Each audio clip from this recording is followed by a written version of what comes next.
سهير عبد القادر مش لاقيه كلمات اقولها لك، ولكن عايزه اقول لك كتر خيرك، وبشكرك على المجهود اللي عملتيه، وبشكرك ان انت ما فكرتيش في سهير عبد القادر ولا فكرتي في نفسك، ولكن انت واحده بتحبي مصر وبتحبي الفن وبتحبي مهرجان القاهره، لانه ده محدش هيقدر يزايد ان المهرجان ده ابنك البكر.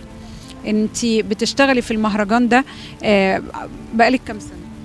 27 سنة. 27 بصي سنة. مش عارفة أقول لك إيه، لأن أنا سامعاكي مش عايزاكي تعيطي، مش عايزاكي تعيطي. يعني المهرجان طلع خلاص، المهرجان طلع. الحمد لله. على فكرة أنا مش بعيط إن المهرجان يعني كان فيه قلق ولا حاجة، أنا الأحداث اللي حوالينا هي اللي مخلياكي وأنت بتتحركي موجوعة من جوه، وعندك شغل لازم تعملي زي أي ما واحد بيشتغل في أي مكان.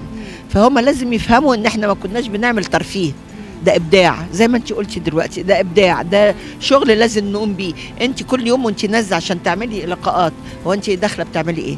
مش بتوري وجه مصر الجميل. أكيد. هو ده اللي احنا عايزين يعني نقوله. يعني مش معقول احنا يجي لنا ضيوف المخرج العالمي اللي جاي، ولا اللي جايين من الكويت، ولا اللي جايين من لبنان، ولا اللي جايين من تونس، ولا من المغرب، وجايين مش خايفين. يعني انا عايزه اقول لك، انا في حاجات مثلا لما بلاقي مظاهرات في بلد ما برضاش اطلع، بخاف. الناس دي ما خافتش، ده بالعكس، ده اللي كسبوا وخدوا جوائز. ها احنا كلمناهم اول امبارح، وبرضك احنا في سيتويشن مش صح يعني. جم وفي واحده جايه الساعه 4:30 كانت فاكره ان في حفله بالليل، وكان في الختام بالليل. بس انا مش زعلانه ان اتلغت الحفله، بالعكس ده كان لازم نعمل ده، لازم. يا اما والمهرجانات العالميه كلها بتعمل. هو ده بقى واحد كان بيسالني امبارح بيقول لي ايه، هو الاتحاد الدولي، شوفي الاشاعات بقى، الاتحاد الدولي هيلغي المهرجان عشان ما عملتوش حفل افتتاح. قلت له هو المهرجان حفل افتتاح حفل ختام، والمهرجان حفل افتتاح وحفل ختام؟ يا ابني ده كان نفسها بتعمل المؤتمر الصحفي الصبحيه، والاحتفاليه دي مش اي حد بيحضرها، كمان بيبقى للنجوم وللشخصيات الكبيره ورجال الاعمال وده كله. احنا ما تاثرناش بده، اللي جاء كل الفائزين وصلوا وفي ميعادهم، واذا ما كانش في حد احنا قلنا ايه يبقى مستشار ثقافي او كذا. انما بقول لك حتى اللي ما طلعتش على الستيج جاي الساعه 4:30. فايه مصر امنه، برضه احساس بان مصر امنه. احنا على النيل، ومصر حلوه وباولادها وسهير كان تعب. وزي ما بقول دايما الفنان، يعني بتلاقي الفنانين المبدعين بيطلعوا يقولوا لهم ابوك مات، ويطلع يمثل على خشبه المسرح. ده رساله بيعملها، ودي كانت رسالتنا، ان المهرجان يطلع وما يروحش لاسرائيل. واعتقد دي رساله مهمه جدا. ولا كان هيبقى شعوركم ايه ان المهرجان يتلغي وصفه الدوليه تروح لاسرائيل، زي ما كل حاجه بتبعتوها على طبق من ذهب لاسرائيل يعني. بس عايزه اقول لك حاجه، انه بنوا رئيس الاتحاد المنتجين كلمني من يومين وقال لي انا مش عايز ابدا حد ينطق ان المهرجان ده ممكن يروح منكم، انتوا مصر. وقالها بطريقه جميله جدا، وقال مش هعلق اكتر من كده. فمش عارفه اقول حاجه غير بس زي انت قلتي كلمه، حبوا بعضكم. المخرج المغربي وهو بيستلم الجايزه قال لك لو مصر وقعت البلاد العربيه كلها هتقع. يكفي دي بشهاده واحد عربي من بلد عربي. مصر موجوده يا جماعه، مصر يعني موجوده وهتفضل على الساحه، وهتفضل هي الرائده في الفن. وانت هتفضلي موجوده مع ابنك اللي عنده 27 سنه النهارده. انا نزلت ابنك البكر نزلتي. بحبكم بتحبي الفن وبتحبي المهرجان. نزلت لده وكنت خايفه على المهرجان 80 يوم فعلا. بشكر كل الناس اللي وقفت معانا، الولاد الصغيرين كانوا رائعين، الشركات كلها اللي عملت كل المجهود.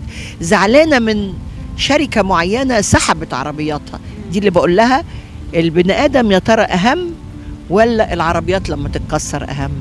لا احنا خفنا على البني ادمين، وعشان كده لغينا حفله الختام. اوكي، ولانه بنقول ايه، امنا ممكن يحصل اي حاجه، ممكن تحصل حاجه صغيره قد كده. احنا خايفين على الناس، احنا لو بنحضن كل ضيوفنا فهو ده استمتعوا يعني. دول نزلوا ميدان التحرير ولغايه دلوقتي يعني. ميدان التحرير، وراحوا مصر الجديده امبارح، وبعدين دلوقتي نزلوا الهرم امبارح، وراحوا المتحف. عايزه اقول ان هم مش حاسين بحاجه، بالعكس النهارده قالوا ان كان احسن ختام للمهرجان كان النهارده، كان في شعور غير عادي. صوره مشرفه. الحمد لله. ومخرج العرض كمان خالد جلال، الافتتاح كان كله مشاعر وكلمه عزت ابو عوف، وبرده وزير الثقافه يعني انا حييته طول الحلقه بحييه، لانه هو لان ده بقى عليه ضغوط بقى كمان.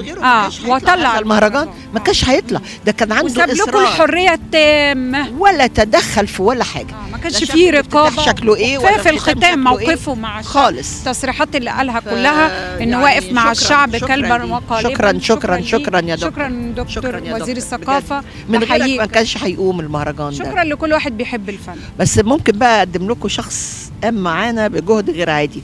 اتفضل يا استاذ. مش هقول اسمك. هو الدينامو. مش هقول اسمك. يعني بجد تعب معانا، ولازم احنا كل اللي ورا الكاميرا نحييهم ونرحب بيك. تعالى معانا بقى هنا. ساعات بناتي يقولوا لي مامي هو بيشتغل كده ليه؟ انت ماسكه عليه زله.